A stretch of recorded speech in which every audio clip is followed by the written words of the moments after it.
got no love for the fakeness. If you wanna play tough and wanna hate this, I'll always show up. I don't ever slow up, no I don't take shit. I got no love for the fakeness. If you wanna play tough and wanna hate this, I'll always show up and make a statement. I don't ever slow up, no I don't take shit. I got no love for the fakeness. If you wanna play tough and wanna hate this, I'll always show up and make a statement. Everything I do so instinctive and so passionate. Every word I move so descriptive like an adjective. I got a vendetta against people who patented being negative when you should be getting after it. I got facts over tracks, this and that. Spitting slow, spitting fast. I could roast, I could gas. Think I'm okay at last, but I don't know if that can erase all the past. And the pettiness, a reflection of the emptiness. Hilarious, you think you're with my time, you're delirious. Mysterious, because you hide behind a fake exterior. Inferior, you know I'll always be a bit superior. Get off of me, this ain't no humble brag. I want you to hear words, you can say them back. I want you to feel free from the chains at last, and to believe in what you got, it was built to last, yeah. Now that I've been put through hell, I never got anyone's help. I had to do it all myself. I don't ever slow up, no I don't take shit. I got no love for the fakeness. If you wanna play tough and wanna hate this, I'll always show up and make a statement. I don't ever slow up, no I don't take shit. I got no love for the fakeness. If you wanna play tough and wanna hate this, I'll always show up and make a statement.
All right, y'all, we're here. We're live. You're watching Buster Unmasked, and you seen it right there. September 21st, Jackson, Tennessee. Picture Perfect Arena, a night to remember. Going to be a huge event there. There's going to be a meet and greet. There's going to be a tribute to Jerry Lawler and Bill Dundee. And most importantly, going to be a Hall of Fame induction for Memphis Wrestling. And look, that's what we're here to talk about tonight. And I got the guy here, one of the main guys making this thing happen. Look, this man right here has been a fixture around Memphis wrestling. I feel like since he was a kid, definitely since I was a kid. He's been at some of the biggest events at the Mid-South Coliseum. He's worked with all the legendary talent from Jerry Lawler and Bill Dundee all the way up to Kurt Angle and Lance Russell. And he is the owner and founder of Power Pro Wrestling. I bring to you the one and only Randy Hales. Hey, Randy. Buster, what in the world is going on? We're coming at you from my hometown where my story began, about 1 hour away from Memphis, Tennessee. I'm coming to you and glad to be here. I'm here at home in Jonesboro, Arkansas, is Master Control right here, ready to do rock and roll a little bit and talk some Memphis wrestling. Man, I am so glad you're here, and I appreciate you so much for coming on, giving me some of your time. Jonesboro, Arkansas, born and raised, right? Absolutely. Born and raised December the 10th, 1961, 62 years ago. Still throwing the punches, still getting at it, and still having a good time, and still involved in loving this wacky world. I've said a long time ago, I got the sickness, the wrestling sickness, a long time ago. And obviously, I found out in the last, well, since April, when Terry Golden and I started talking about this event, I got the sickness again, and it's consumed my life since April.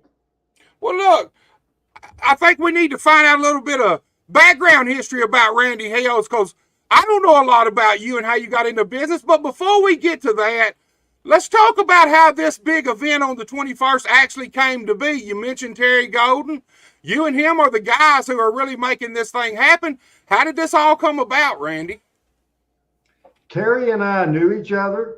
He is a very good friend with Bill Dundee. So several years ago, Bill Dundee and I, every time we drive through Jackson, we would go have lunch or dinner or something with Terry. And certainly before that, we worked together, because when he had the developmental deal after I lost it, when Jerry Lawler left, and he changed KAW, Kick-Ass Wrestling, to Memphis Championship Wrestling, because the WWF at the time wasn't going to be associated with a company called Kick-Ass Wrestling. You know, that was in the PG area and maybe the G era. So they weren't going to do that. So at that point, we eventually merged the two together, as he did developmental, I did developmental, and we both worked together. So Terry and I never, even though, quote, quote, we were running against each other at one time in opposition, we never had one crossword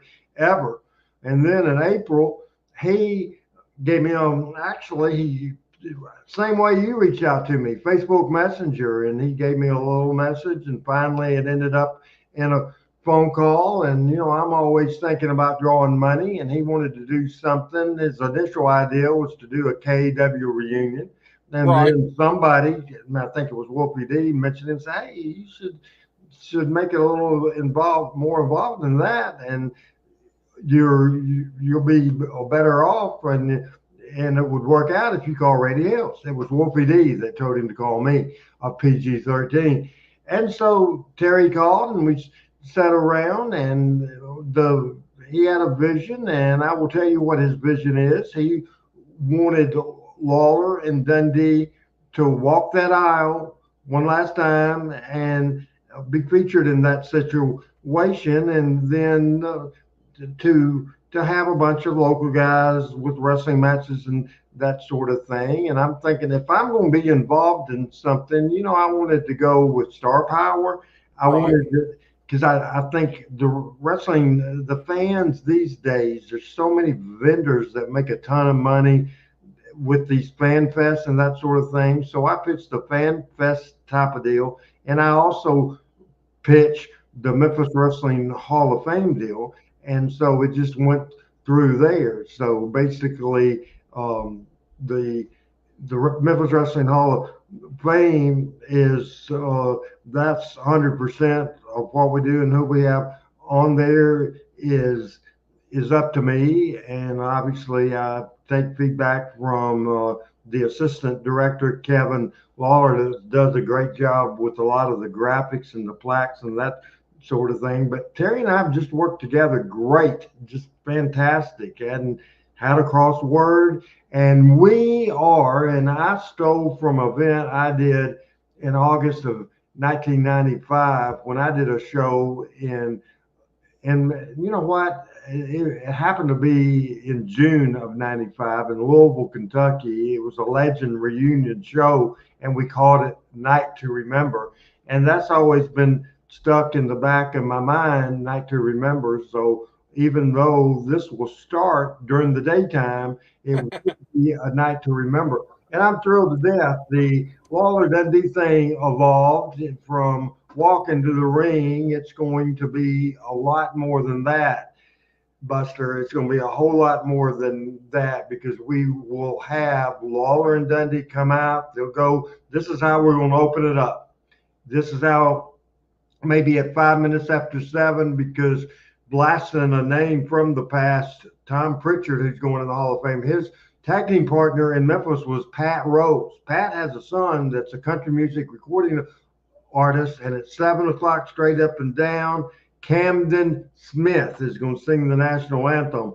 And then the lights are dim, the music will play, Lawler and Dundee will come out. And then after that, we'll bring out a bunch of people, 10 to 15 people that all, maybe not every one of them will have time to hear from them, but a lot of them, like Tommy Rich and Doug Gilbert, there's Danny Davis, there's a bunch of them that will have things to say. Reggie B. Fine will be there, Tommy Wildfire Rich, Dangerous Doug Gilbert, Coco Beware, just a ton of talent.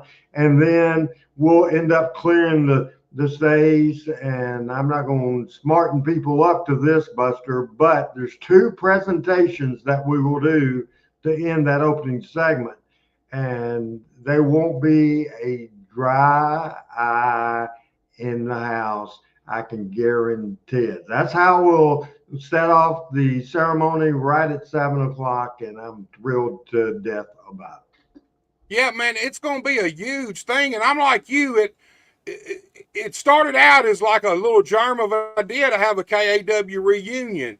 And then it seemed to, once you and Terry kind of got together, it seemed to start morphing and growing and just getting bigger and bigger. There's going to be a basically who's who of Memphis wrestling going to be there, from all the classic guys to the Power Pro guys to KAW guys. And there's really no telling who else might show up. No telling at all, and I'm glad you brought that up because certainly near and dear to Terry's heart is KAW, and in some way MCW as well, but his passion is for KAW. My passion is with Power Pro, and there will be KAW, Kick-Ass Wrestling talent there in the house, and they'll be there along with Power Pro talent.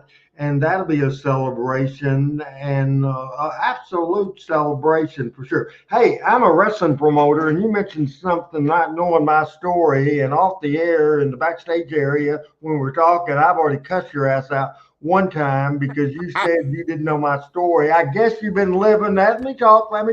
I guess you've been living in a cave or something if you don't know who the owner, the founder, the president of Power Pro Wrestling, the man that is the founder and the director and the creator of the Memphis Wrestling Hall of Fame. If you don't know my story, let me tell you right now, in Jackson, Tennessee on September the 21st, I've ordered more, and I'll hold this up to the camera. This is, in 2020, the book that was released. It's Living the Dream, the Memphis Wrestling Story by Randy Hales. Really excited. You see the front of the book with all the great guys on there, and you'll also see the back. And the exciting thing to me is I'm turning to this where I can show this on here right now. Can you see who did my forward? The King.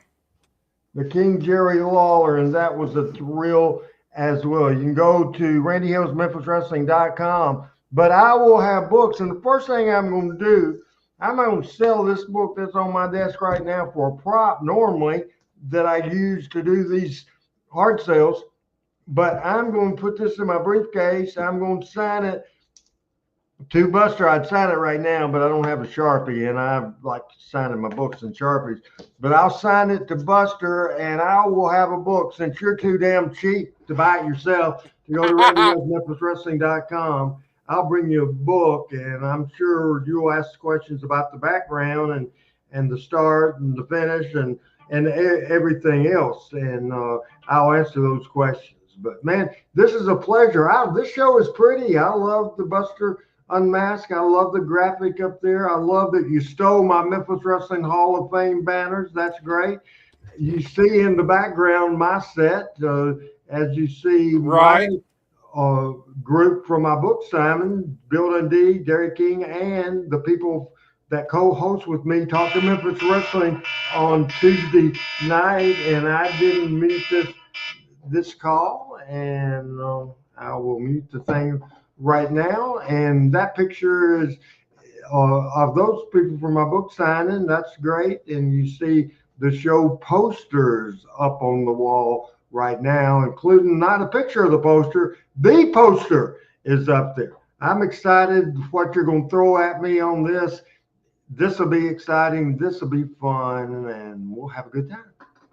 Well, Randy, I so will take that book, man. And I told you beforehand, while you was cussing me, I had to stop you and say, hey, man, I can't read. I can't see good. It ain't that I can't read. Hold on. I can't see well, but my wife, she says she'll read your book to me 100%, dude. Hell, for maybe $10, I'll read the damn thing to you. How about that? I tell you what, for $10, you want to come on and do a multi-part podcast where you read this book to us? I'll never say never. That'll take a long time. Right. And it's a 250-page book. And wrestlers are cheap anyway, Randy. A wrestler ain't going to pay for nothing that he thinks he can get for free. You know that. One of the boys bought my book, and I mean the local talent. I use that word talent and young people loosely because they don't really go together. So there's your first knock of the day. Well, look, let's expand that knock then, since you brought it up. What do you think about the local wrestling product around our area today, Randy? Well, I will say there's a wrestling group in Arkansas, a wrestling group in Marianna, Arkansas, about an hour away from Jonesboro, called APW, Arkansas Pro Wrestling. I had a friend of mine, Lance No Pity Smitty, that wrestled with them. Unfortunately, last Halloween morning, he passed away. Yes, sir, I know. But I went to a lot of shows, used to kind of go to escort his wife and daughter there, so nobody'd mess with them at all, and had a lot of fun. I'm very impressed with that promotion. Very impressed. I'm not as impressed with a lot of local wrestling in other places. First of all, back in the days, we called it the Outlaw, and I know there's levels of outlaws to this day. Before, if you didn't work for a promotion that was a member of the National Wrestling Alliance, this is back in the 70s, you were considered opposition or outlaw promotion. Right. My problem with these guys is I have no problem with young people going out there and having matches beginning of the career and the matches not be very good. I don't have issues with that at all because everybody starts. I saw Tommy Rich's first match ever, and Tommy Rich in 1974 wasn't like Tommy Rich in 1977 when he won the NWA World Heavyweight Championship, and it might have been later than that, but people evolve. The problem I have now is the wrestlers, and I will admit it's not their fault. Back in the day, you had the different territories. The people, except for the enhancement talent, I'll use that modern word, except for them that just basically did TV, and that's all they did, the people that were in Memphis every Monday, and Louisville, Kentucky every Tuesday, and Evansville every Wednesday, and Lexington, Kentucky Rupp Arenas on Thursdays, and Tupelo, Mississippi or Bible on Saturdays, and Memphis TV on Saturday, and either Jonesboro, Arkansas or Nashville, Tennessee on also on Saturday night. Then on Sundays, we ran the shows from time to time, including monthly shows in Jackson. The people that you saw on our television was full-time wrestlers that wrestled probably as many, because a lot of times you work twice. These guys would wrestle 10, 12 times a week. They really would. So full-time guys. And now we just have a lot of part-time guys because the territories are gone. So if you're not, for the most part, unless you're a big star and going to these big independents, most part, these are part-time wrestlers. And Right. they're not making a living. And there's some people out there, I know that that Memphis Championship Wrestling is on television. I know Bluff City Wrestling has been on television, VCA, and there's other people.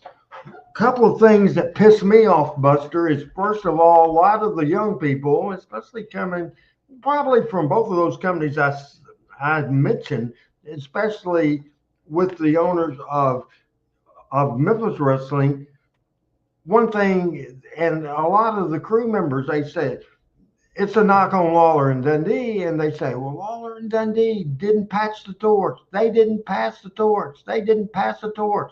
And they're hot. And they wouldn't put us over. They wouldn't pass the torch.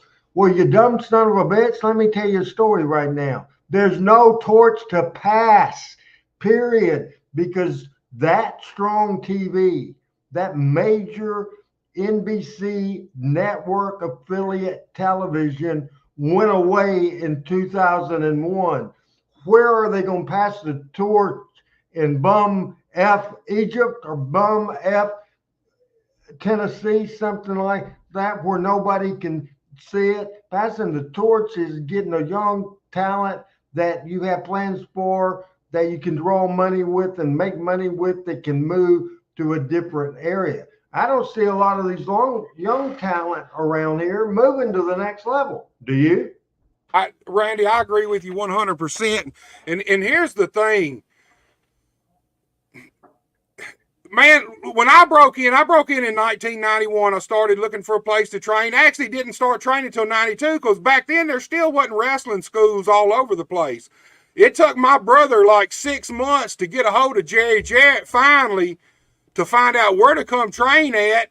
And Jerry Jarrett tried to discourage us at kind of every step of the way. I mean, he kind of laid it out there like, look, guys, only at 1 or 2 or 3, maybe a year ever actually make it into the business. Of course, now that I've been after I got in the business, kind of understand JJ's probably had 10,000 of those phone calls where guys want to come to wrestling school. He tells them where to go and then they wash out in one session or whatever. And I feel like since USWA closed down, I feel like it's really left a giant void because that was the goal around here. For a guy like me, the territories wasn't around no more. Jerry Lawler was all there was. Jerry Jarrett, USWA was it. If you started around here, you might work at Outlaws. And that's a hot button word because when I broke in, that's what it was. If you didn't work for Lawler or Jarrett, it was outlaw around this area. That's what you were. You were an outlaw. And I feel like since that's gone, there's just this giant void. I wish there was a company around here that was like that again, who was running 4 or 5 or 6 nights a week, because as a pro wrestler, you cannot really get good at this working once or twice a week. You need to do it 3, 4, 5 times a week to really start excelling in this, I feel like, Randy. After the USWA went away in 97, of course, Power Pro filled that void and would do 300,000 people as far as viewers on Channel 5. Then KEW came around on Channel 30 and they did great. And then MCW. So I disagree with that last spill that you did, because I think since since it was pretty much over after 2001 when Power Pro and MCW went away that same year. Uh, However, Corey Macklin on Channel 30 had Memphis Right. Championship Wrestling. He was the first one to have MCW, and that was just the one market station and from a smaller TV station. But they did get some cool stuff, and they ran the Mid South Coliseum, and they were the last promotion to do it. I don't know what I would tell somebody if they came up to me and asked me how to get in wrestling. You know, obviously the goal, and it's tremendous. People who saying pro wrestling is dead are totally wrong because there's more millionaires competing as a wrestler in this country right now than ever's been in the history of the world. There's never been a better time ever. That's why you don't get me knocking modern wrestling from the major league level, because these guys are making just stupid money, just Right. fantastic, and more power to them. And the run-ins that I've had with anybody from the two major companies, AEW and WWE, are always just very very respectful toward the territory's days and what's happening. And it's not the current wrestlers' fault that those days have gone. It's just a different world. But another thing that I would say, social media and these damn phones right here has changed the world and changed Right. everything. So there might not be a TV5, but there is these things, and there is social media, and you still can do TikToks and X and Facebook and YouTube and so much thing. So I want to encourage everybody, even though it's a different way to get in. One thing that's probably, Buster, easier now than it ever was, that it was very rare. It was a closed society. It was like a mafia without the crime. Well, Right. maybe some crime, but we won't go there. But it was a closed business where we just didn't let anybody in the dressing room.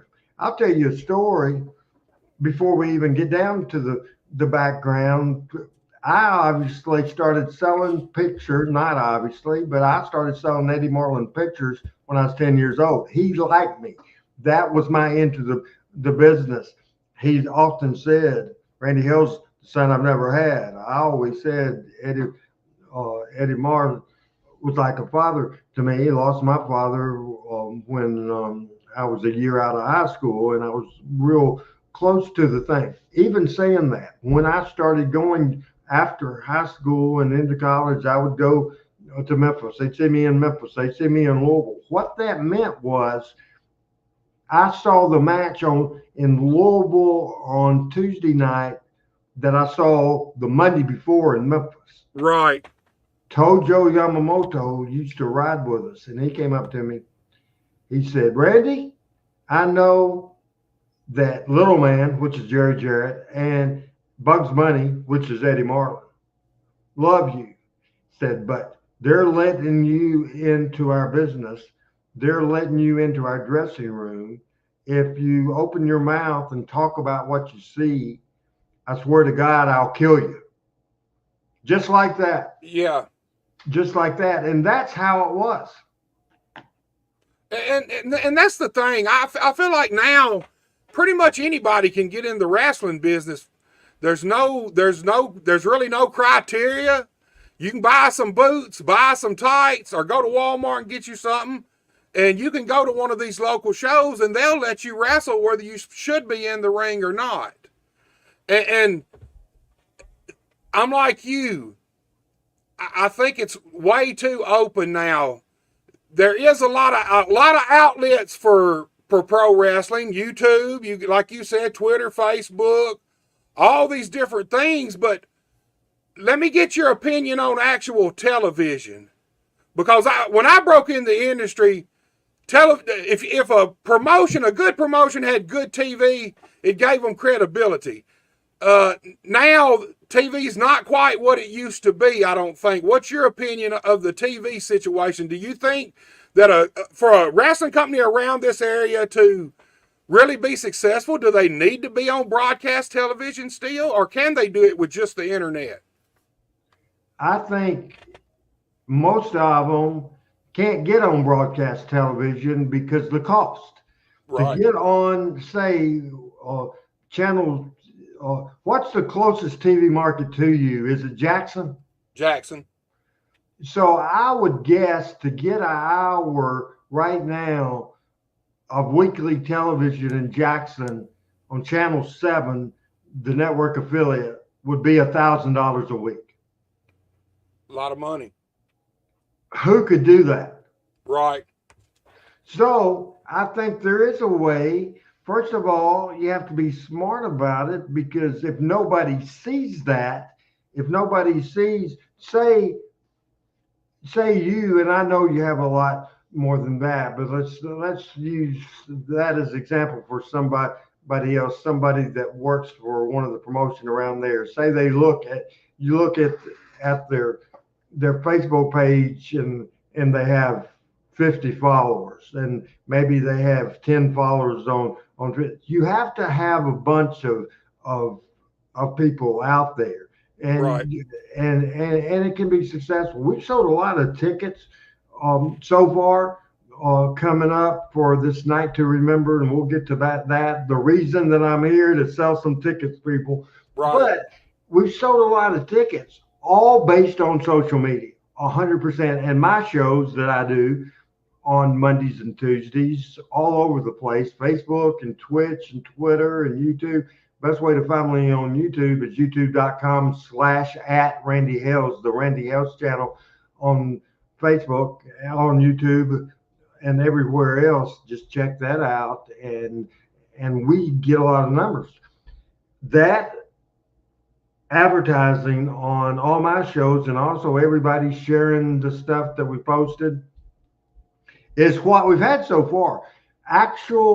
The market specific advertising doing in Jackson started yesterday, started Tuesday. We're killing it with radio. We're killing it with TV. We're going to have help with the newspaper at all. So we're going to do the old school grassroots promotion by postering it at all. And let me see where it is. This is the bigger size poster right here, and you showed that earlier, but here it is right there, and that will be put out all over Jackson and West Tennessee. There's absolutely ways to do it. I think we're doing it a good way, and coming in and doing it. I call this grassroots promoting, because this was something that we didn't have years ago, but we have it. I did Gene Jackson's. I've done Mike Needham's. Now I'm doing yours. I have other scheduled. It's just, so it can be successful. It can, but you have to be smart about it. And another thing is, I'm rambling. Look at the quality of the look of the talent. Well, I've actually I've got the poster, Randy. Let me bring it up, and then you can talk about it, man. Let me bring the poster up so the people can really see it, and then you can talk about some of the talent on it, and then I want to talk about Power Pro Wrestling for a minute, and then we can go full-fledged into the big event, the Hall of Fame ceremony, and all that. Well, cut me off next time. Go ahead. My bad, Randy. My bad. Hold on, man. Let me get this. I figured since you're talking about the car and trying to show it in that little window, we might as well pull it up so maybe people can see it a little better. As we wait. There you go. It is. Can you get that full screen? Oh, Randy. I ain't the most computer savvy dude. I need someone that actually does this for me. Let me see. All right, let me try something. You're still on there. Just hold on a minute, Randy. Let me see what I got going here. And if obviously you can go to my Facebook and my Twitter, just search for Randy Hales. You'll see the full thing. That's okay, as we will just discuss this, and I'll do the Lance Russell, I'll do the Dave Brown, I'll do the big plug. Everybody, you have to be a part of it. You have to be a part of it, and it's coming up. And I believe now, I think it's safe to say it is 17 days away. Am I right on that? 17 to 18 days away. It I is believe a you night. are. Do what now? I believe you're right, Randy. Night to remember on Saturday, September the 21st in Jackson, Tennessee. It takes place at the Picture Perfect Event Center. That's at 2310 Highland Drive, 2310 North Highland Drive in Jackson, Tennessee. Tickets are on sale at MemphisWrestlingHallOfFame.com, or you see the poster that Buster has up there with the QR code. All you have to do is scan that with your phone, and it'll take you to the link to buy tickets. Tickets on sale, obviously, at those two places. Ticket prices are $75 for the Platinum First Row VIP. Also, ticket prices and other, as we go back toward the back area, second row tickets $65. Then general admission is $45. All those, the $75, $65, and $45, gets you into everything. It gets you a chance with the $75 ticket not to wait in line for anything else. Then the $25 tickets, first of all, for $25, you can be at the meet and greet only, or you can go to the Lawler Dundee Tribute and the Hall of Fame only. That's for $25. But I'm telling you, it's just amazing that at 3:30 in the afternoon at the Picture Perfect Event Center in Jackson, Tennessee, at 3:30, there'll be a ton of vendors, a lot of merchandise, and a ton of wrestlers. We will talk in a little bit about all the Hall of Fame inductees, and they will be there. They will be at the meet and greet at 3:30.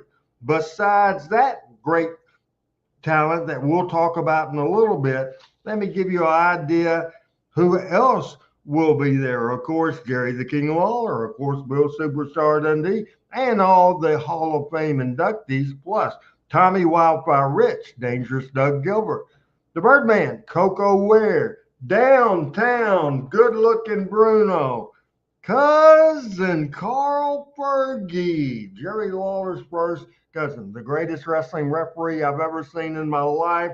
That's Jerry Calhoun. Tom Pritchard, who's going to be inducted. His tag team partner in Memphis in 1985, Pat Rose, will be in the house.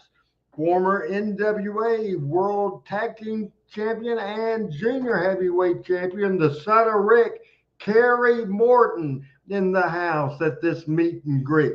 Also, you will see the legendary Tony Falk, formerly known as Boy Tony, formerly known as the legend Tony Falk, a member of the Memphis Wrestling Hall of Fame. He'll be there with his son, L.T. Falk.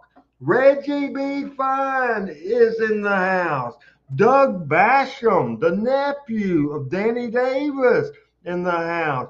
Brandon Baxter, Power Pro talent like myself, Derek King, Kid Wicked, Lance Jade, all that, Alan Steele, Blade Boudreaux, and maybe Bulldog Range, KW Kick-Ass Wrestling talent will be there in the house, obviously led by Terry Golden. And a big thing right before, I'll have a question for you, but if you can get me on the screen, if you could, Buster, because I made this announcement for the first time Monday, and I was excited about it. I was fired up about it. I'll excite you about it, and I'll excite everybody out there about it too, because we changed direction a little bit, and we announced last Monday.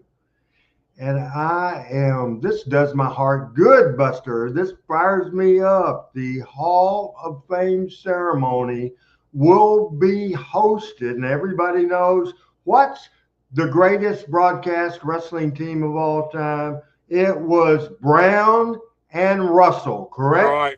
Yes, sir. Well, coming up in Jackson, Tennessee, at the Picture Perfect Event Center, we will have Brown and Russell hosting this event. It will be hosted by the great Dave Brown, and he will have a special co-host. As I said, Brown and Russell together again, as Dave will be joined by the son of Lance, my friend Shane Wack, Shane Russell, Dave Brown.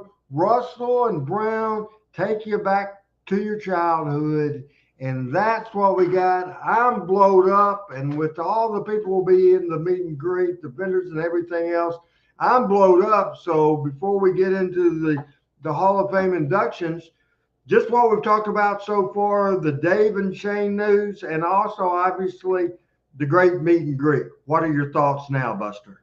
Man, it keeps getting bigger and bigger, it seems like. Like I said, it kind of started out as an idea for a KAW reunion, and then it kind of morphed, got a little bigger, continued to get bigger, and it just keeps growing. I think it's going to be an awesome event, and I think it's going to be awesome for the wrestling business around our area. I think so too. I've no doubt. I think positive it will. By the way, I'm going to give you a test right now as we're here on Buster Unmasked. And we have me and we have Buster, and I am going to put a test on you. You see this You see this microphone? I see it. Where did it come from? Channel 5? Kinda, but this is guess again. Lance Russell? At the Mid-South Coliseum, and the microphone he used to do the play-by-play and also do the local market specific promos that we did. This is the legendary microphone, and I'm thrilled about that. That's the voice of my childhood, Randy. Voice of my childhood too, and my good friend. Another thing I might add, because obviously you have established this show and I'm a first-time guest, and maybe since this is live on YouTube and other places, people just coming in, maybe they've been living in a cave and don't know who I am. So let's reset the show, if you would, and let people know who I am, who you are, and what the hell we're talking about today.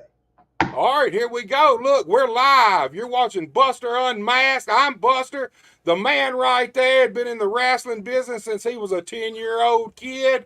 Grew up in the wrestling business, worked with the who's who of pro wrestling, been at the biggest shows there's ever been at the Mid-South Coliseum. And then he decided to start his own wrestling company, Power Pro Wrestling, the one and only Randy Hales. All right, how about it? I'll do my Lance Russell yellow again, everybody. Randy Hales and Buster right along ringside, all ready to go with another big week of Buster Unmasked. How about that? Has any of your guests ever done an intro, throw it back on you like that? Not one, Randy, not one, man. I might have to keep you around as a co-host, man. I don't know, man. Hey, I do my own shit. I want to ask you a question before I do something illegal, okay? All right. We don't want to do something illegal on YouTube, do we? We sure don't. That'll be good. Is it illegal to take a dip on this show? Randy, you dip all you want, my man. You dip all you want. You're good. It gets me comfortable about the wrestling business. It really does. It gets me comfortable. It's back old time, and so that's what I'm going to do. We talked about a bunch of stuff at 6:44 and really hadn't got in, because when you've been around as long as I have, first started watching wrestling and went to wrestling in Jonesboro, Arkansas in 1973. The match I saw was Eddie Marlin and Tommy Gilbert against Ron Garvin and Terry Garvin with their valet, a teenager, maybe, Ended up with gorgeous Jimmy Garvin. I go back a long time, so there's so much to talk about. And I don't know if you're monitoring your YouTube feed. I don't know if anybody's commenting, but I'll be glad to answer questions if there's anybody commenting or have any questions. We hadn't had anybody comment. We've got about 4 or 5 people watching right now. Live. I don't have a following like you do now, Randy. I ain't big time like you now. Man, we kicked ass last night, this whole week. And we'll just say Monday night, you can go to the Radio Hales channel to see this. This past Monday night, we had a great guest. Did you watch the show Monday night, Buster? I hadn't had a chance to yet, but I know you had my main man, Downtown Bruno. Downtown good-looking Bruno, the alderman in Walls, Mississippi. Bruno was there. You gotta watch this. So irritating, not so entertaining, not irritating at all. It was absolutely 100% fantastic, Downtown Bruno. Then last night I had a Memphis Wrestling Hall of Fame inductee, Michael St. John, who is my co-host on that show, the legendary voice of the Hulk Hogan debut video, the Kamala debut video. We had him on there the whole show, but talked to him about his career for the first 30 minutes. And then for about an hour and 40 minutes, we had a great interview, and we do video recaps and show past highlights. And we had Whoopi D of PG-13 on.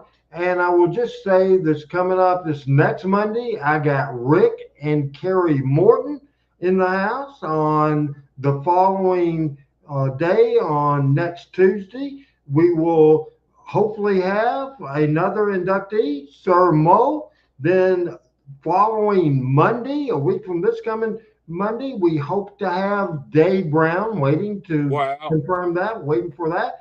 And then the next day will be the go home show. We'll shoot the angles. Dangerous Doug Gilbert. So folks, appreciate you very much if you check out my stuff and continue to support Buster Unmasked. Where are we going? Which road are we turning on now? Okay, Randy. Here's what I want to know. You started in the wrestling business at 10 years old. You've I feel like you kind of done a little bit of everything in the wrestling business, and then you decided to start your own company. Let's talk a little bit about that, and then we'll move on to these Hall of Fame graphics, and we can talk a little bit about each one of these inductees. Talk to me about starting Power Pro Wrestling, man. Well, what happened is, in that one intro and that one question, you skipped 35 freaking years. How long do you want to be on, Randy? We can be on. Saying to go from a picture seller to owning Power Pro Wrestling, I mean, people will scratch their head and say, how the hell did that happen? That's not going to take me 35 years to explain it, and I can shorten it down. Obviously, it hasn't taken 35 years to go minute to minute, but I think obviously you need more than that. Just going, I don't want anybody thinking, man, that's easy. You go from a fan at 10 years old, then you own the company. There's a lot more to it than that. Dude, it's an open forum. You got all the time you want, Randy. Like I said, I feel like you've kind of done every job probably there doing in the wrestling business. You've even been in the ring as a wrestler. So talk to us about from the time you started leading up to Power Pro then. Take us through it, Randy. As I said earlier, first job at 10 years old was something simple. It was to sell wrestlers' pictures, and the people that I sold them was, first and foremost, my first one was Eddie Marlin, then Jerry Jarrett. You see there how I was getting in. Jerry Jarrett, the owner, and Eddie Marlin is son-in-law. I'm selling their pictures, and also Lawler's pictures and Dundee's pictures, and on and on and on. Then it just evolved from that. When I was a young kid, I sat at the timekeeper's desk, and it was my job to go to the babyface corner and get the wrestlers' jackets and take it back to the dressing room. The business was protected. You knock on the door, somebody would open the door, but not open it wide, just crack the door. You pass in the jacket. So I was the jacket carrier and the timekeeper at the matches. Then when I was 14 years old, I started ring announcing. then started doing simple office stuff like Eddie would call me with the Jonesboro newspaper ad, and I'd type it up and ride my bicycle, honest to God, to the newspaper office and put the newspaper ad in the newspaper. And that was my job. Then when I started driving, Eddie started having me come to Blytheville or going to Tupelo, Mississippi, or going to Union City, going to a lot of these towns. The first wrestling card, I just saw a poster that Eddie told me, said, Randy, you can make yourself extra money if you found one of these schools around the Jonesboro area. I picked Tuckerman, Arkansas. Wow. Population 800 people. We drew 1,200. And the main event in 1985 was Jerry Lawler against Randy Savage. We drew the town. Then went to college, out of college. Then I started going to every town as the ring announcer. I was helping promote spot shows and that sort of thing.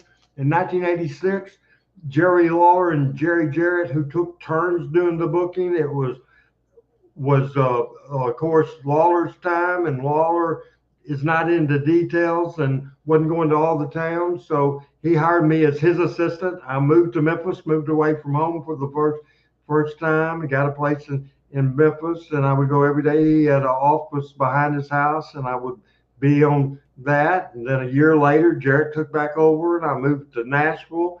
And by that time, I had the title of the assistant booker and assistant general manager.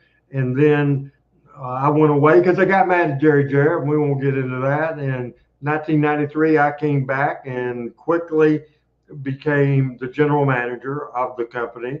And because Jerry Jarrett wasn't involved by going to the towns, and he hadn't in several years, he had gone up to the WWF.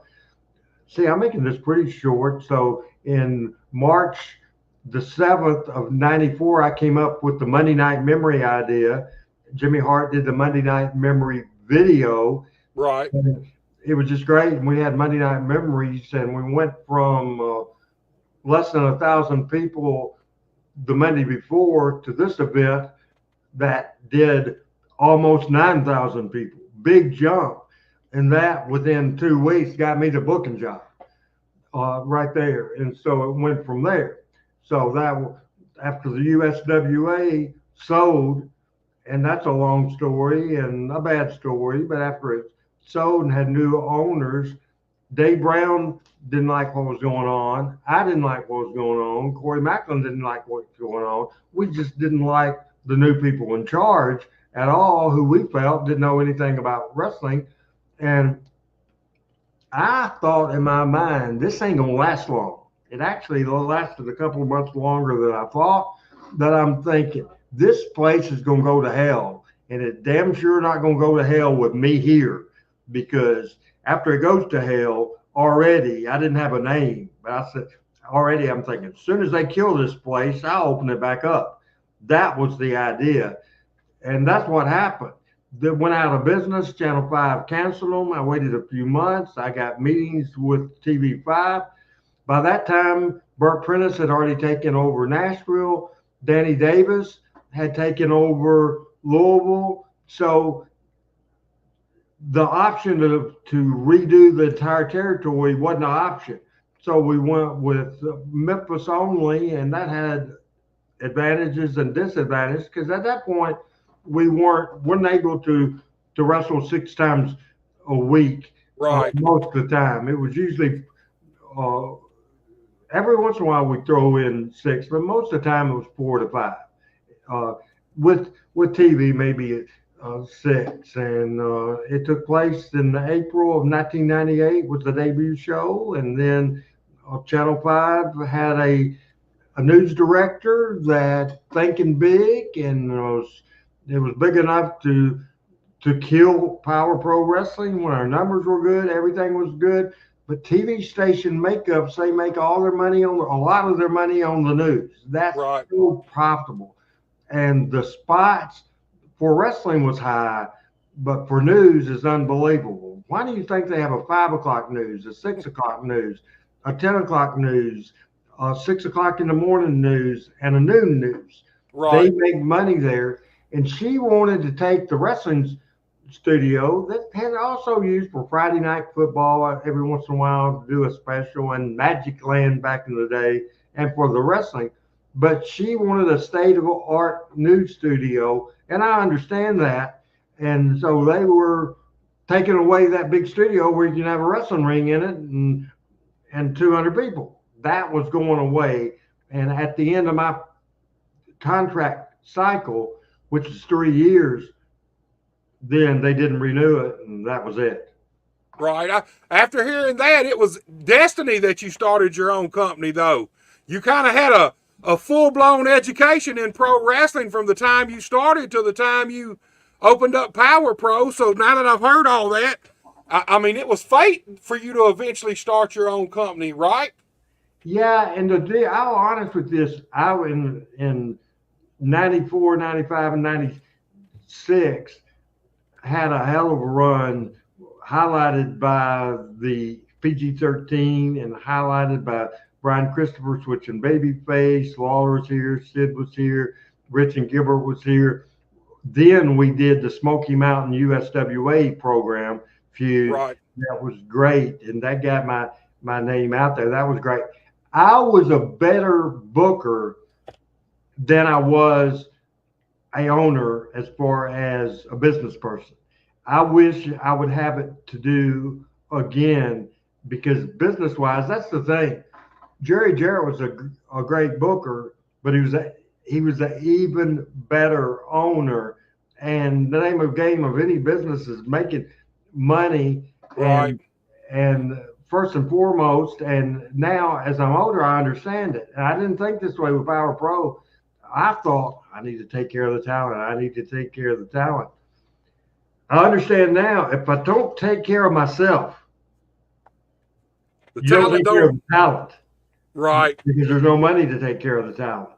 If that's all you're worrying about, and a lot of promoters these days will bring in an ex-WWE guy and spend maybe pay them $3,000, and they might draw 75 to 100 people. Now, some people they bring in, I think Tommy Dreamer comes for the Memphis wrestling thing and it's drawing big crowds. There's exceptions to the rule, but I don't second guess the booking part, because the booking part, you have good times and bad times, and talent gets gets burned out, and then you have to then bring more talent in, and it's like a roll of the dice to get somebody over enough to draw money.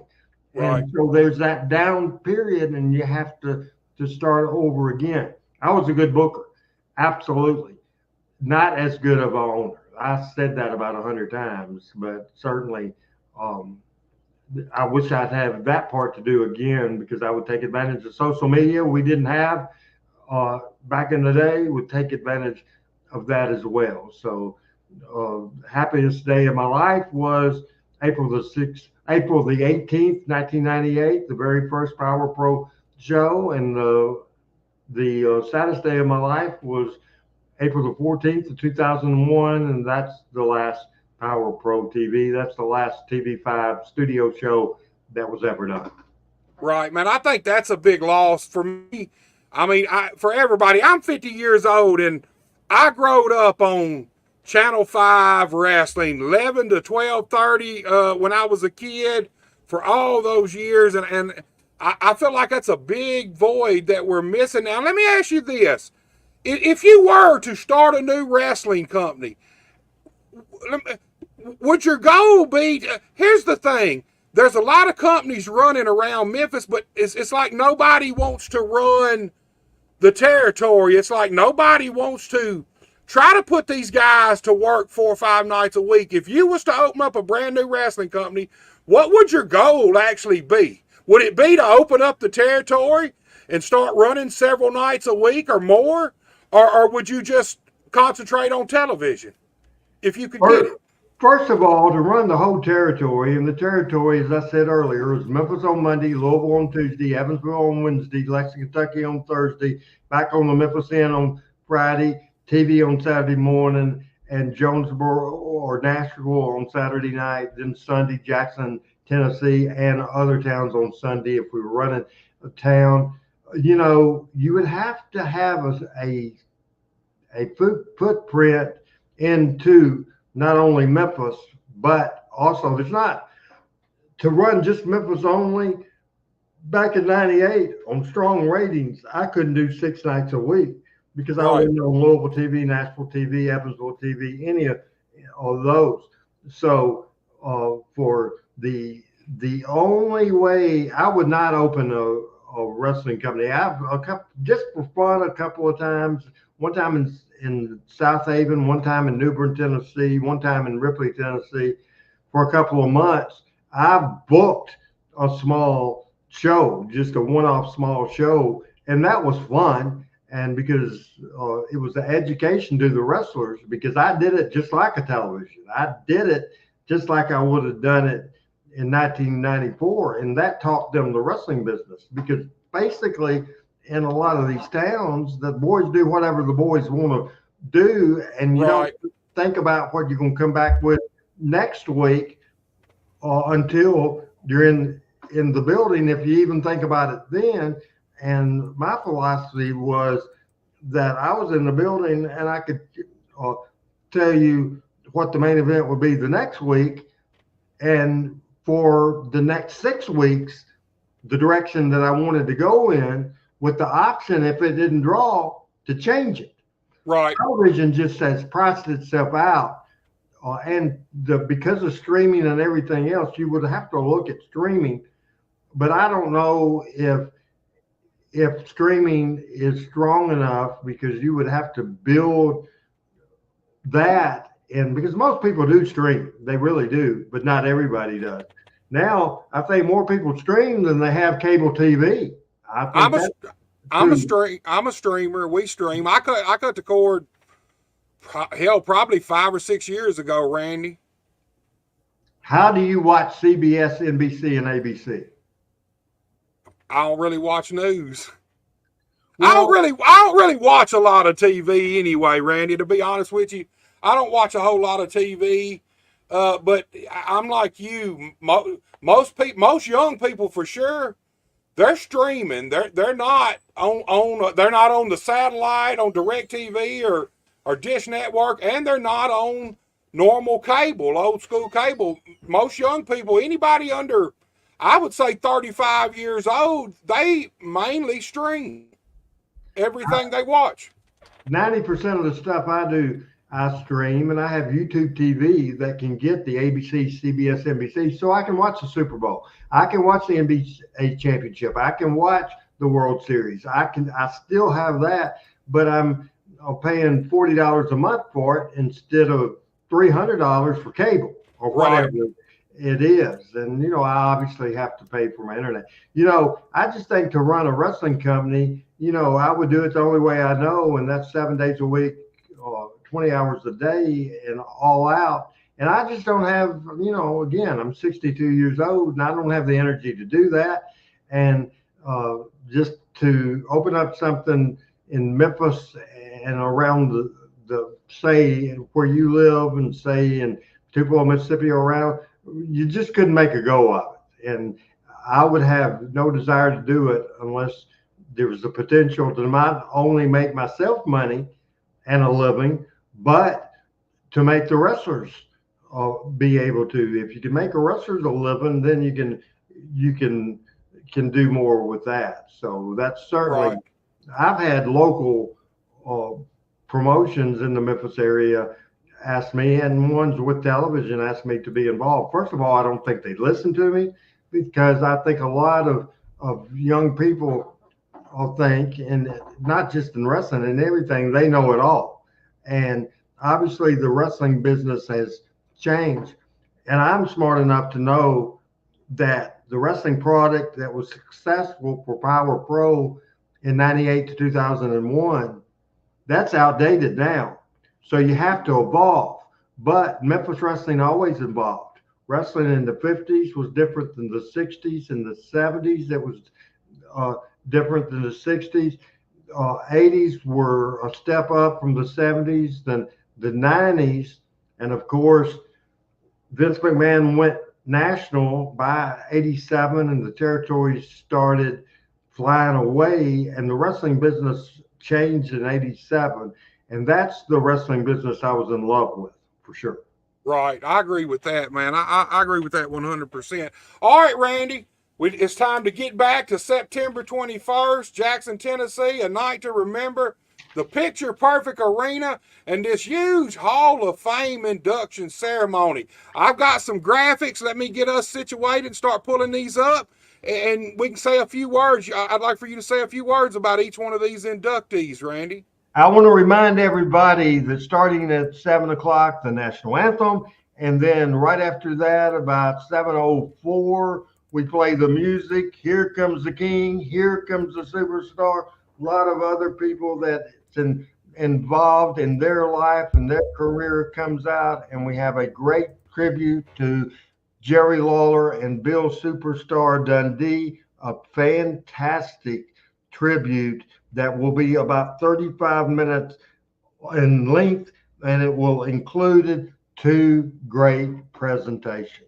So you put the slide up there, and there is so many people, and I normally go in order, and so you started with the person that I have going on sixth that will be inducted by Pat Rose, which was his former tag team partner, the man that I think is one of two of the best trainers in the history in wrestling. And the other great trainer will be the first inductee of the night, Dr. Tom Pritchard. So excited about Tom, part of the Heavenly Bodies tag team, and so much. He helped train a lot of folks, including Kurt Angle, Randy Orton, and so many, many, many more. He's just a fantastic talent, Dr. Tom Pritchard. Buster. Yeah, man, Dr. Tom's always been one of my favorite guys. I love Dr. Tom when he was down here in Memphis, man. Always entertaining and a hell of a wrestler in the ring. Like you said, I guess that's why he's such a great trainer, because he was a hell of a talent. Fantastic talent, just super. He's just great. There's no doubt about it in the world. He's just a nice guy. Are you old enough to remember him and Pat Rose as a tag team in Memphis in 1985? They were managed by sensational Sherry Martel. I'm old enough to remember, and I was definitely watching then, but honestly, I was 11 years old at that time. I remember Dr. Tom more when he came back in, like, what, 1987 or 8 or 9 maybe, with Robert Fuller and all those guys as a stud stable. He debuted, by the way, I'm thirsty, so I walked around to my table and got my drink, and I am back. 1983 is when Tom Pritchard debuted. He was our guest a couple of weeks ago on Talking Memphis Wrestling, and if you check on that, you need to check on that. I showed a match with Tom against beautiful Bobby E. Now, the next inductee to the Memphis Wrestling Hall of Fame, and he will be the first person inducted of the night. This is the other guy that I would say is one of the greatest trainers, one of the two greatest trainers ever. Nightmare Danny Davis. He started his career in 1978. He's from the Jackson, Tennessee area. He ended up being a part of a great tag team that started in the early 80s, the Nightmares. Well, Nightmare Danny Davis will be inducted, and he will be inducted by the nephew of Danny Davis and his former and his nephew, a former WWF talent, Doug Basham of the Basham brothers. Danny Davis comes home to Jackson, Tennessee on September the 21st and will be inducted into the Hall of Fame. Yeah, Danny, one of the all-time greats, I believe, man. I just recently seen some video of him wrestling in Japan back in the early mid-80s, man. Danny Davis is so smooth in the wrestling ring, Randy.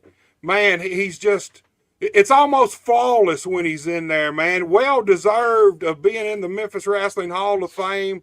Really cool, like you said, part of the Nightmares, him and Ken Wayne, and trained some of these superstars in the wrestling business, some of the biggest stars that's ever been in the wrestling business.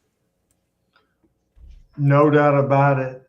Nightmare Danny Davis and Doug Basham both will be in Jackson, Tennessee at Night to Remember on September the 21st. Be sure to go to MemphisWrestlingHallOfFame.com. MemphisWrestlingHallOfFame.com. That will take you to the link to order tickets. The next person, and this will be the second guy into the Hall of Fame. By the way, I'll give you a heads up of who's next because you guessed right then. After we talk about Sir Mo, Bobby Horn, then we will also, the next one, number 3, will be Rick Morton, Robert Gibson, the Rock and Roll Express. So look for that one next. Let's talk about Sir Mo. He debuted in the early 90s in Memphis in the USWA wrestling with a big guy called Nelson Frazier. They were called the Harlem Knights. It was the Harlem Knights who later became in the WWF Men on the Mission. Nelson Frazier and Sir Mo. Sir Mo, of course, Bobby Horn. He'll be my guest coming up on Tuesday night on Talking Memphis Wrestling on the Randy Hales YouTube channel. Sir Mo wrestled for me for Power Pro. Was a great talent there. He was part of a tag team called the Regulators. Just a fantastic talent. He is 100% deserving. He runs a wrestling school in Texas. He will be inducted by one of his students that has a lot of charisma and a lot of personality. Really looking forward to that as well. Sir Mo in the Memphis Wrestling Hall of Fame, September the 21st. Yeah, I was introduced to him and Mabel in 1993. I just got trained and just started wrestling. And I used to go to the Coliseum every Monday night to watch the show. And I remember when these guys showed up, man. I love the Harlem Knights. I love the gimmick. What's your thoughts when you first seen these two guys? What was your thoughts about the Harlem Knights, Randy? Another time period, I was mad at Jerry Jarrett. I wasn't around during the Harlem Knights era. I'd watch them some on television, and I thought they were big guys, impressive. I thought they both moved good. I thought they both had the potential to draw money. I thought they had the potential to move on to either WCW or WWF. They were green when they went up to, certainly in Memphis, but also when they went to the WWF, and they became marketable, and they became in a situation where they helped draw money. Just a great team. And the third induction of the night will be, of course, one of the greatest tag teams, and both of them have the run in Memphis as singles. Robert Gibson debuted in the late 70s. So did Rick Morton. In 1983, they were put together as a tag team. The Rock and Roll Express, they were, believe it or not, a B team to the head babyface tag team in the Memphis territory. Stan Lane, Steve Kern, the Fabulous Ones.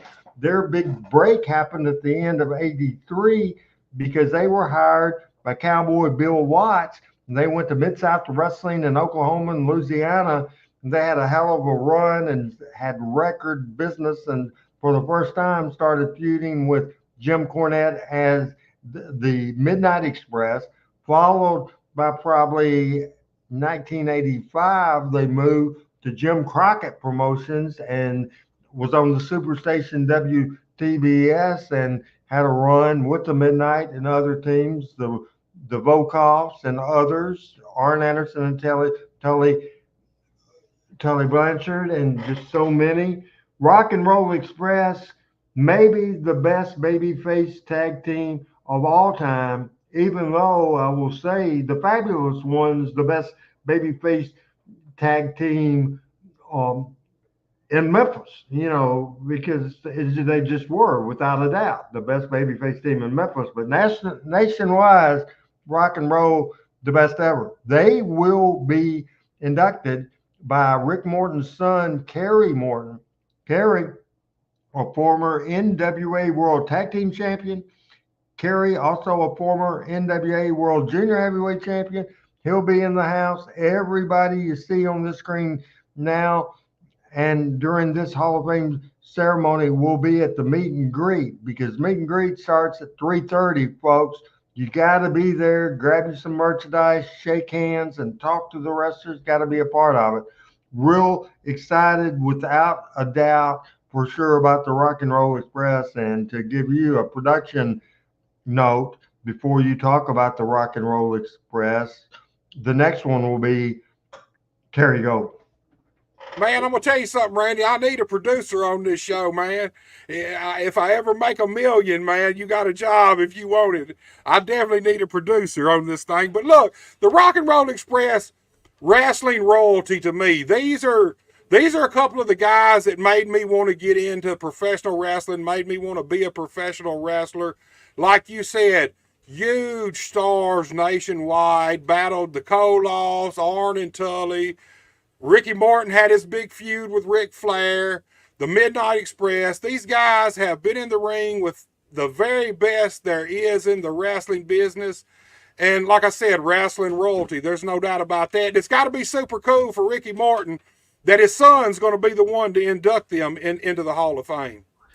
It'll be a great, great thing, no doubt about it. I can't wait to see Rick and Robert. Rick and Kerry will be on my show Monday night on the Randy Hales show at 7 Central, youtube.com/@RandyHales. If you guys want to watch that, Rick Morton, Kerry Morton will be the guest there. Next inductee, that will be the fourth inductee, and the fifth inductee, give you a heads up, will be the Dirty White Boy. But Terry Golden got me the fire. I had the fire. I hadn't had the fire since 2001. The person that got me the itch again, the person that got me fired up, the person that got me motivated is Terry Golden. Terry Golden did something for the wrestling business that certainly was critical. He presented a alternative product. It was the Memphis version of ECW, and he did not try to copy traditional Memphis wrestling, because we had that in the back.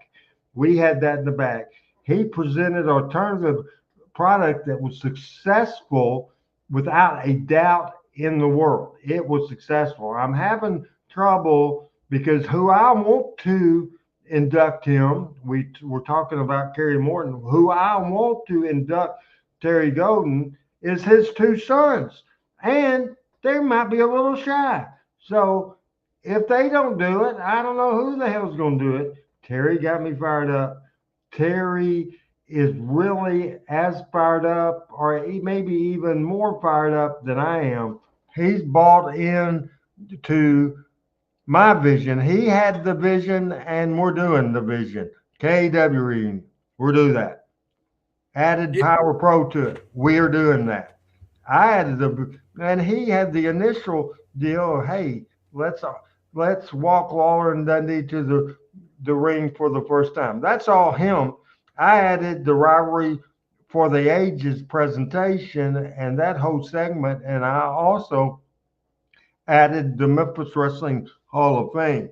Terry's passion of the wrestling business is unbelievable. His work ethic is unbelievable. He's a great businessman that has multiple businesses in the Jackson area, which gives him radio connections and TV connections and all kinds of connections. And it will be just a big, big event. And absolutely, this fourth inductee into the Memphis Wrestling Hall of Fame on September the 21st, Terry Golden, is absolutely deserving. I didn't smarten him up. He was a guesting about. I watched.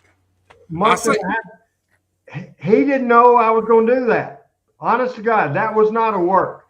He didn't know it, and he teared up.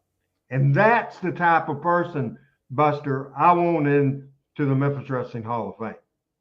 Oh yeah, I watched that show live when y'all did that, and I'm a Terry Golden guy, man. I'm a KAW guy for life. Terry Golden gave a lot of guys around here an opportunity to wrestle and get on TV, and to kind of hone our craft. I'm a Terry Golden guy for life. I love Golden, and I do know for a fact that it meant so much to him when you gave him that induction. When you told him, it meant so much to him, more than you probably even know, that he's getting into the Memphis Wrestling Hall of Fame. Let me ask you this, Randy. If we went back 25 years, did you think Terry Golden would ever be in the Memphis Wrestling Hall of Fame? Not that I didn't think he had the talent for it, but I didn't foresee and a lot of things because we ran the same market and that sort of thing. People thought there was big heat there, and there wasn't. We just never had a blow up, never had a feud. He did his thing, I did mine, but it never entered my mind. Actually, it didn't. When I pitched the idea of the Memphis Wrestling Hall of Fame, and I've got everybody that I wanted, except for a couple of different people. I'll be honest, and no use going that route with the negative. But Terry it just never clicked.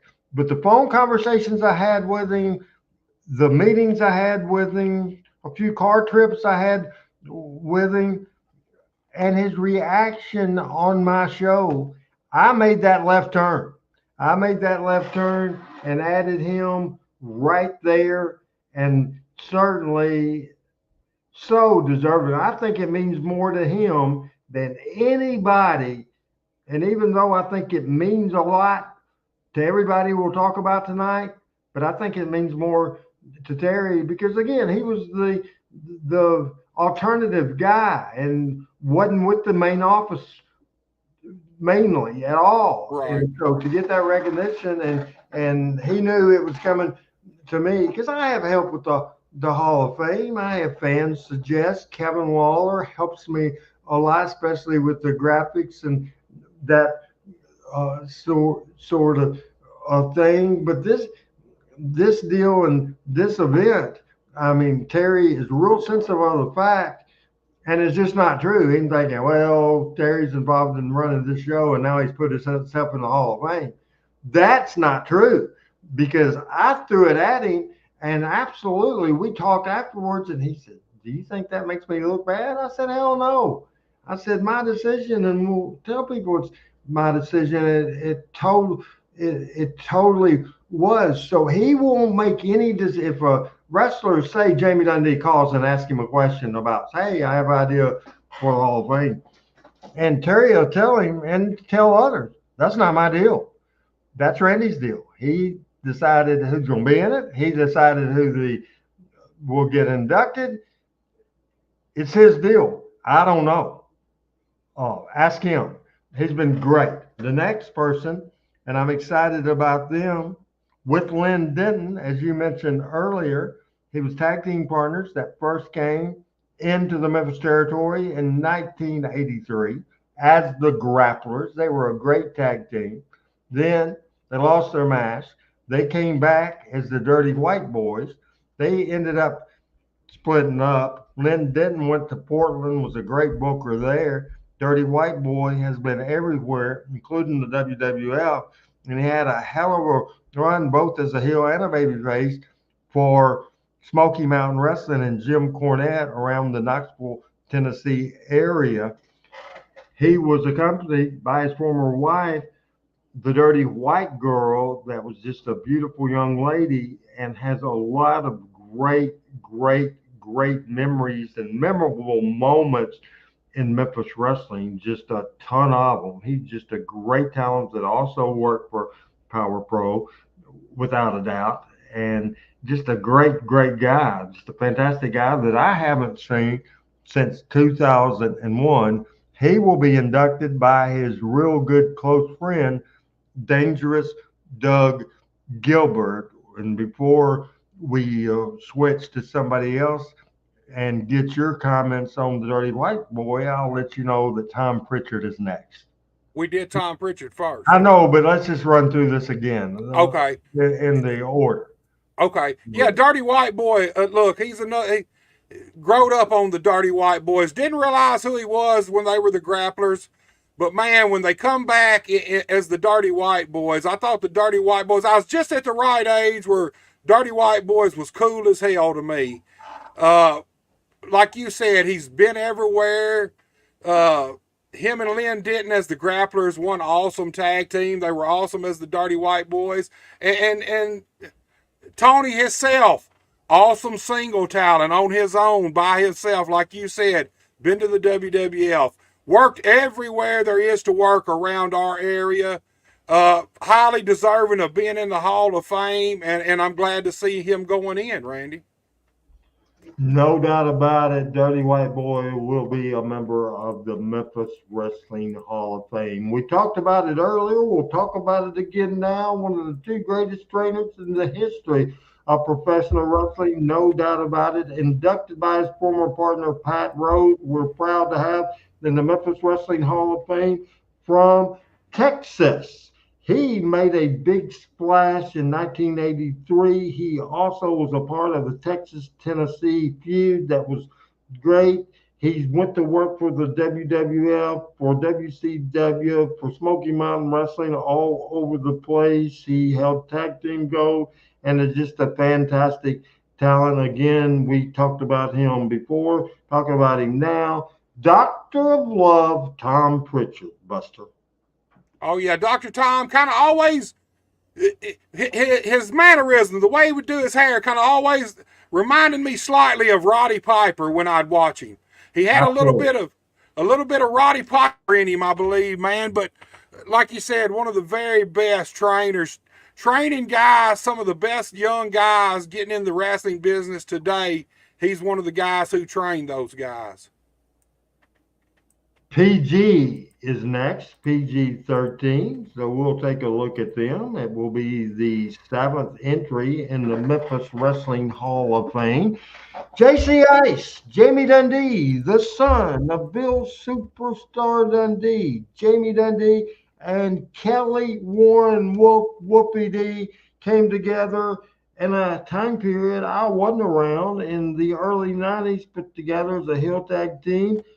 PG-13, they were underneath tag team, and then when I took over booking in 94, they became the top tag team in the territory, and they got over as a babyface tag team better than any team, regular team, since Stan Lane and Steve Keirn, the fabulous one. Whether it was the blood feud with Tommy Rich and Doug Gilbert that involved Jamie Dundee's mother, that involved Whoopi's mother and stepfather, that involved Tommy Rich's mother and Doug Gilbert's mother, this drew money.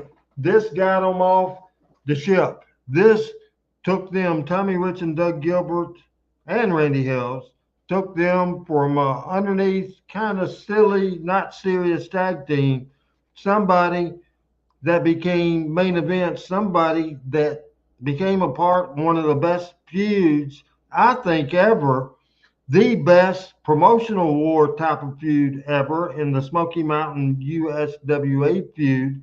Certainly, it was just fantastic. They will never be forgotten without a doubt, and I'm thrilled to death and honored without a doubt to be able to announce the induction of Jamie Dundee and Whoopi D into the Memphis Wrestling Hall of Fame. PG-13 on Saturday night, September the 21st, at the Picture Perfect Event Center there on Highland Drive in Memphis, Tennessee. And folks, I'm telling you right now, you need to go to 2310 North Highland in Jackson, Tennessee. And if you were on the fence now, I'm sure after listening to this program, listening to Buster and listening to me, that by God, you're fired up. By God, you're ready to go. By God, you're not going to forget this night to remember that will take place in Jackson, Tennessee. It's 2.5 hours from my home. It's 1 hour away from Memphis, Tennessee. And PG freaking 13 from the hood will be rolling into Jackson, Tennessee. And I am fired up about that. And we will announce later who will induct them. PG-13, Randy. You talk about Rock and Roll Express, Fabulous Ones, Midnight Express. Well, PG-13 were that team of the 90s for my generation. These guys kept tag team wrestling alive, I feel like, around our area during the 90s. They were young, they were cool, and the bare facts is both of these guys can fucking go in the wrestling ring. They are really good. Obviously, John growed up in the business, so you kind of expect that. But Wolfie, man, these two guys are it's like when they came together, it was like magic happened for them. I think they're one of the greatest teams.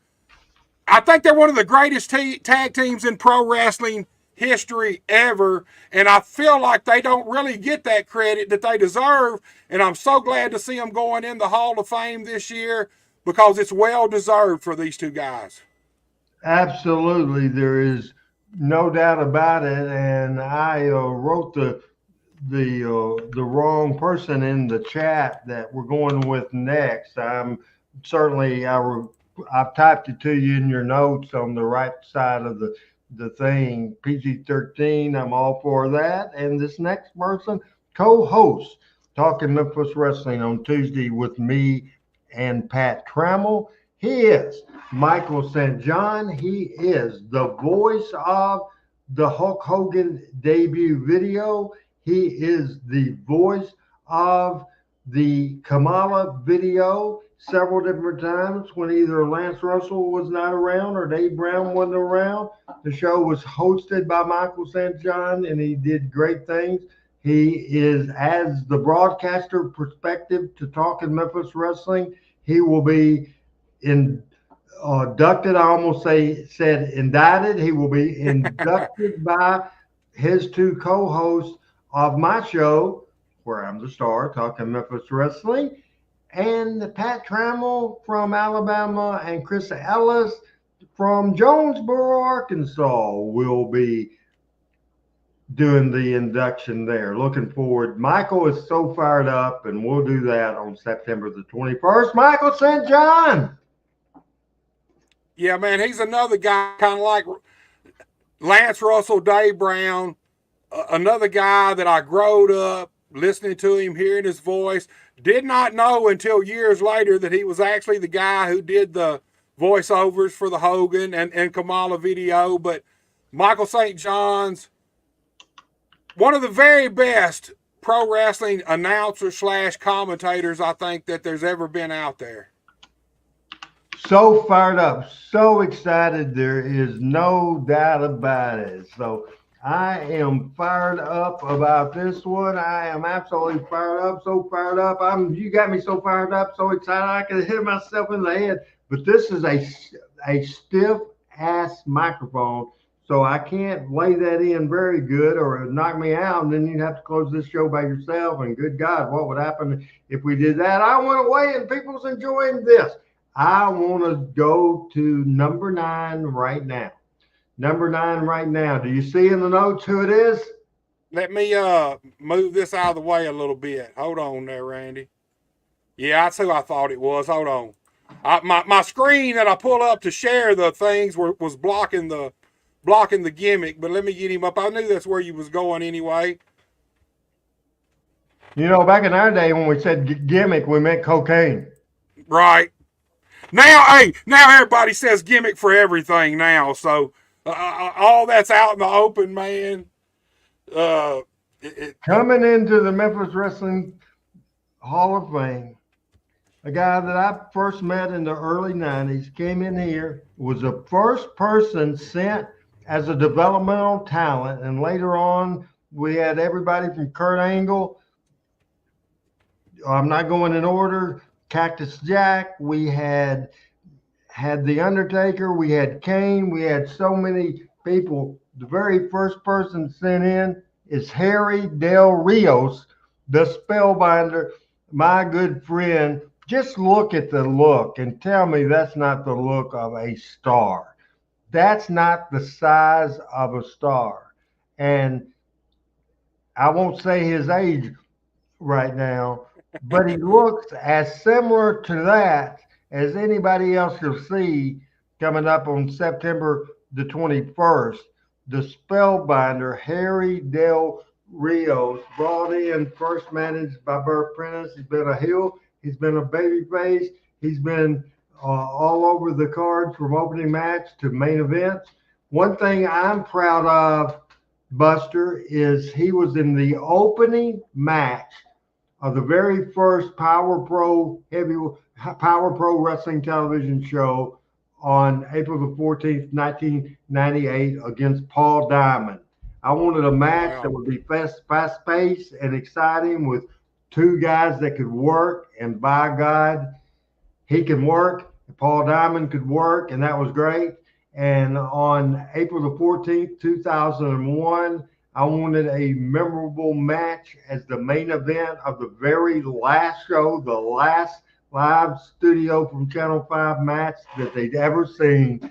And it goes down now that the final match was Jerry Lawler against the Spellbinder. The referee was knocked down, and with 5 seconds left in the television show, I rode in and I made the count 1, 2, 3.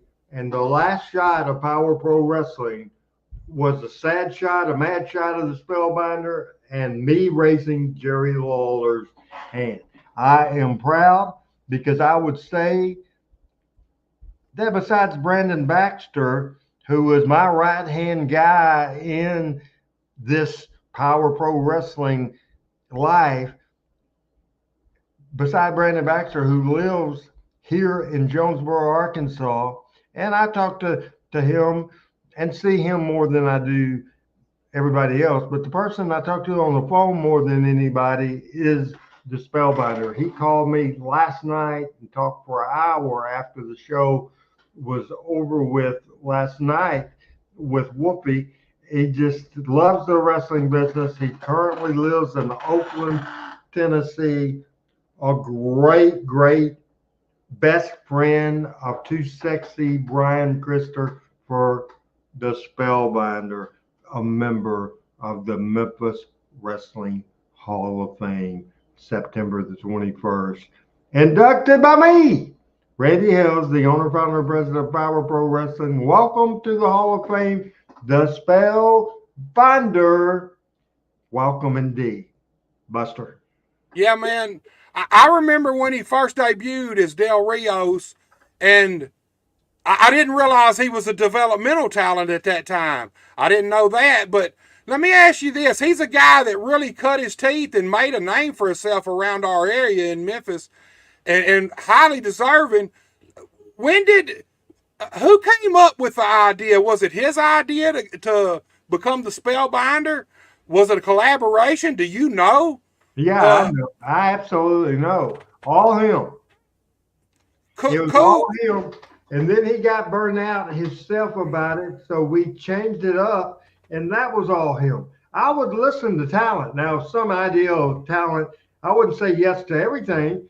Certainly, some people come up with stupid ass shit, and I would not do right. at all. But he came up with Streak, and that was a good gimmick, and he came up with Shock, and that was a good gimmick.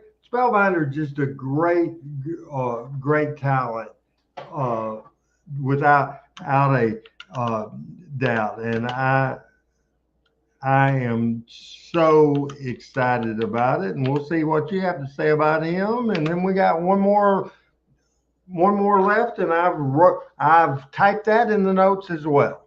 I got you, Randy. Yeah, like I said, well deserving of being inducted into the Hall of Fame. He became a mainstay in Memphis, Tennessee. He became a big part of Memphis wrestling at that time. And I loved the switch to the Spellbinder. I think that was, I think that's why it stuck with him, because it was perfect, man. I really had super high hopes when he got his shot in WWF.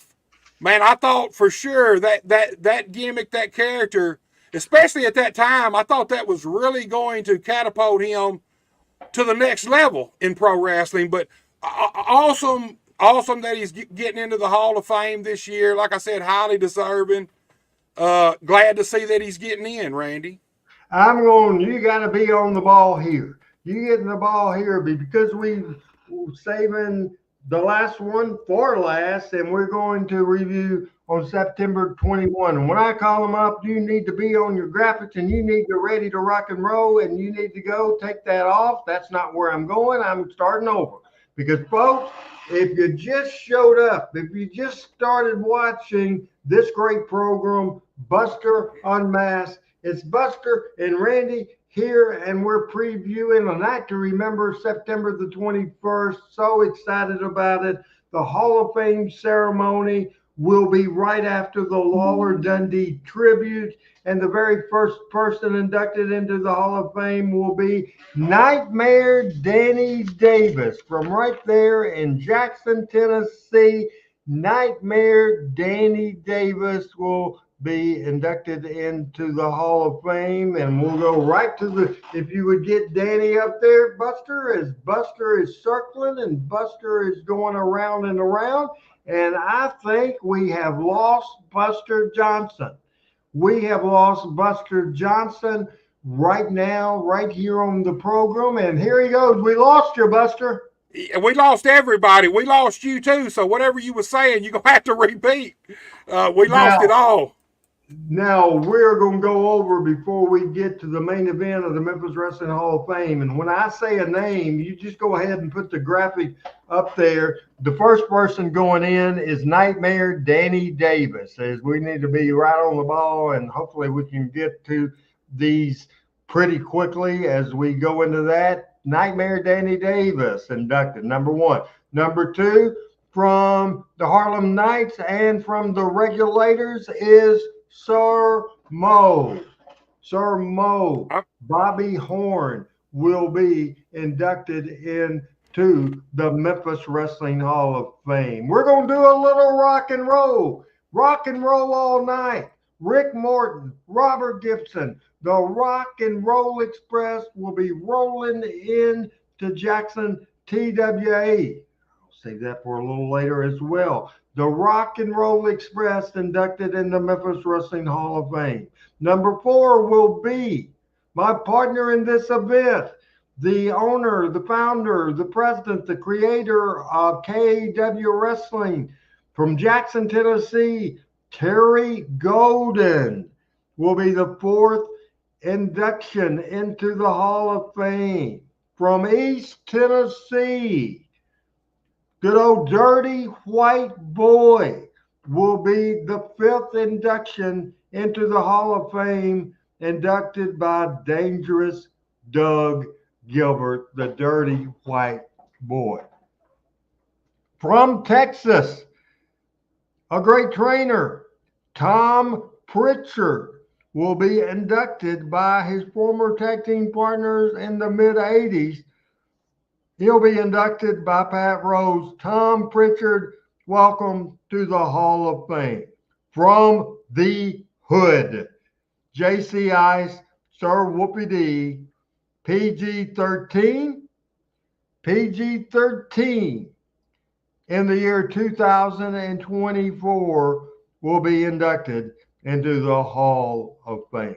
My good friend, in the broadcasting wing of the Memphis Wrestling Hall of Fame, inducted by Pat Trammell and Chris Ellis from Talking Memphis Wrestling, will be the great Michael St. John.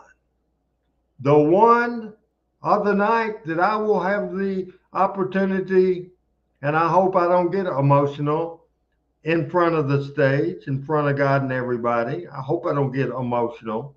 But this guy has made a lot of sacrifices, and he has endured. He currently is in the ministry at his church. He's very active, and the Spellbinder will be inducted into the Memphis Wrestling Hall of Fame. We got one more to go. One more to go. He is the man from New York City. He's the man from New York City. He came rolling into Jackson, TWA. Tell all the ladies that handsome Jimmy, oh mercy, is on the way. He's a rocker, a roller, a little funky too. Man, mercy. Handsome was raised by a gypsy, and oh, handsome Jimmy Valiant is cool. Whoa, mercy daddy, the boogie woogie man, handsome Jimmy. He started wrestling for Dick the Bruiser when he was a youngster in Indiana. He became partners with Johnny Valiant and became the Valiant Brothers, wrestled in the AWA, wrestled as Worldwide Wrestling Federation, WWF, before it became the WWF, before it became the WWE. Handsome Jimmy Valiant drew a lot of money. Handsome Jimmy Valiant, what happened in 1977? Big year. The first year, the Jerry Jarrett split from Nick Gulas and opened up Jarrett Promotions. They went the year 77, a whole lot of talent. They went with from July the 4th into September with Jerry Lawler against Bill Dundee, that ended with Bill Dundee losing his hair in a hair versus hair match. And the next week, they got another sellout out of it. Bill Dundee's wife, Beverly, at the time, she got her hair cut. And then we needed somewhere to go from that. So Jerry Jarrett brought handsome Jimmy Valiant in, changed the face of Memphis Wrestling. What money he drew with Jerry Lawler, busted bottles over his head, all kinds of craziness. People thought he was cool. People loved his promo. People loved him. They switched him babyface, and it's flip-flop back and forth a million times. It's my pleasure to say that inducted into the Memphis Wrestling Hall of Fame on September the 24th is my man from New York City, the Boogie Woogie Man, handsome Jimmy Valiant. So happy, my friend from Power Pro Wrestling, and also from East Tennessee, Bo James, my bodyguard in Power Pro. Handsome Jimmy Valiant will be inducted by Bo James, and I'm thrilled to death and fired up and ready. And I'll tell you right now, as we made it twice through all 10, it'll be a great night, and you have to be there. And one thing that I'm mad, and let's get Buster on the screen, let's get me on the screen, and I will want you to take a guess. I want you to tell me right now. I want you to give me an answer right now, and if you don't have the answer, lie. I don't care. I just need an answer right now. How many of these live Buster Unmasked shows have you done? Man, I'm fixing to. This is actually 124. So you've done 124 shows. You have. Now let me ask you this: has there anybody? Period. Let me get a drink right here. This is sweet peach tea. No further. Let me ask you, in 120 shows, has anybody brought the fire? Has anybody brought the excitement? Has anybody brought the passion? Has anyone ever come on here and sold more damn tickets than the owner, the founder, the president of Power Pro Wrestling, and the man to steal, because it's not stealing if you can do it as good, and I can't do it as good, but to tribute the great Dream Machine. I'm the man, not the Dream Machine. I'm the man that can knock down lightning, roll over thunder, step on a by-God grave, and make a dead man wonder. Has anybody you ever had brought this energy to this show? Wake up, people. Here we go. We're rounding third, and we're headed to home. So here's Buster to answer what I said. Had anybody been this fired up in your life? Randy, I'll tell you this, man. You are absolutely the most fired up ticket selling mofo I've ever had on this show, without a doubt. And that's a little quote from your man. Steve Bradley was a Power Pro guy too. He's passed away now, but that was his deal. The mofo was his deal. And you are, man. You sell tickets, you come here. And I'll tell you what I really loved about this show the most, the way you produced me, Randy. The way you produced me, man.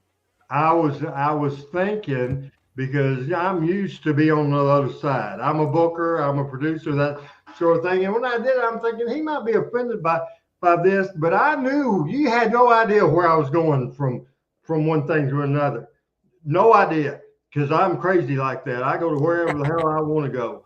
I go wherever the hell I want to go. And so that's why I did that, because I wanted you to back me up with the graphics and that sort of thing. I've had a blast. I do a lot of this, and we'll do more as well. So we're, am I right? We're coming up on 2 hours. What's the longest show you've ever done?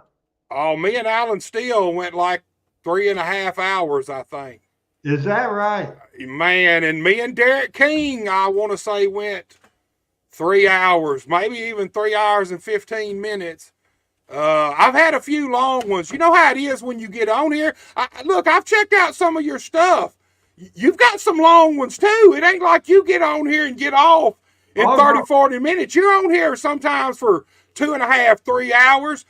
Man, when the conversation is flowing, I'm not going to cut it off. That's just the way I look at it. When it's flowing and it's good, then 3 hours pass so fast you don't even realize it. When I was doing the Memphis Memory podcast, we did an episode, and this was not live, and so we were able to get people to do interviews. I did an 8-hour tribute, 8 hours. Wow.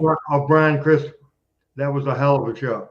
Man, I don't see how you put 8 solid hours in, Randy. I'll be honest with you. It wasn't straight, because I would do the interviews and record it, and then we had I got you. It wasn't live, but I could do it.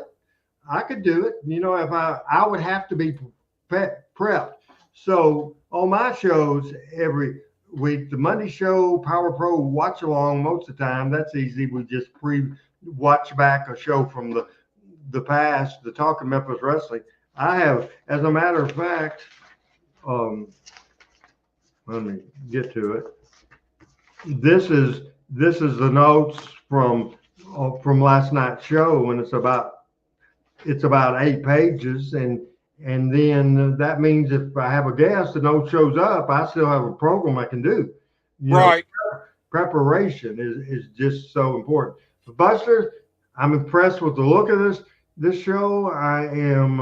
If I see a link to it, I will share it, and hopefully you can piggyback on some of my followers, and we can get you some additional people listening to the show. And I recommend you checking out Buster Unmasked. This has been fun, and I'm so excited and so happy that you have. I get up at 8 o'clock every stinking. I get up at 4 o'clock every stinking morning. 4 o'clock every stinking morning. But it's been a blast to be here with you to do this show, Buster Unmasked. September the 21st. Scan the QR code, man. 3:30 is the meet and greet. Last time, probably, you won't see this many people and this many legends in one building at the same time. This is a night to remember, September the 21st, Jackson, Tennessee, at the Picture Perfect Event Center on Highland Drive. Thank you, Buster. Randy, I appreciate you so much for coming on, giving us your time, man. I know you're busy, got a lot going on. And I'm looking forward to seeing you September 21st at the event in Jackson. So you're coming? I'm going to be there. Look, I'm going to be set up. I'm going to have a table set up.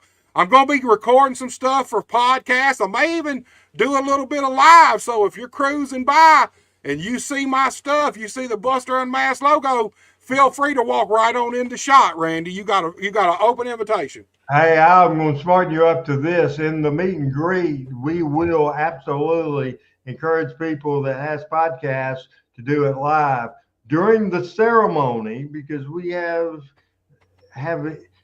plans for that I can't say right now. During the ceremony, no live streaming. Yeah, I knew that. I expected that. But no, we'll be there, dude. We're going to be doing a lot of stuff. I'm looking forward to it. It's going to be a big event. I'm going to get to see a lot of people that I hadn't seen in years and years. And like I said, once again, Randy, thank you so much, man. I really appreciate you coming on. All right, Buster, you're great. Everybody great. Check out Randy Hales' channel on YouTube or on Facebook, on Twitch, on Twitter. The YouTube page is youtube.com/@randyhales.com. Click on the live shows. I'm here every Monday and every Tuesday. This has been a blast, and I've had fun. You have a great night, Randy. Thank you, Buster. All right, guys, you seen it right there. Owner, founder, Power Pro Wrestling, lifelong wrestling fan, really lifelong in the business. He started out at 10 years old, and he's still in the wrestling business. A lot of knowledge, a lot of education here today. Promoting September 21st. Do not miss this show. Jackson, Tennessee, the Picture Perfect Event Center. Do not miss it. It's going to be an awesome event. Look, guys, we're back next Monday with weed. It's KAW time starting Monday.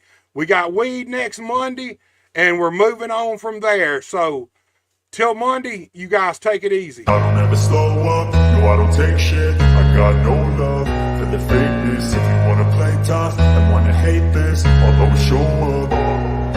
I don't ever slow up, no I don't take shit. I got no love for the fakeness. If you wanna play tough and wanna hate this, I'll always show up and make a statement. I don't ever slow up, no I don't take shit. I got no love for the fakeness. If you wanna play tough and wanna hate this, I'll always show up and make a statement. Everything I do so instinctive and so passionate. Every word I move so descriptive like an adjective. I got a vendetta against people who patented being negative when you should be getting after it.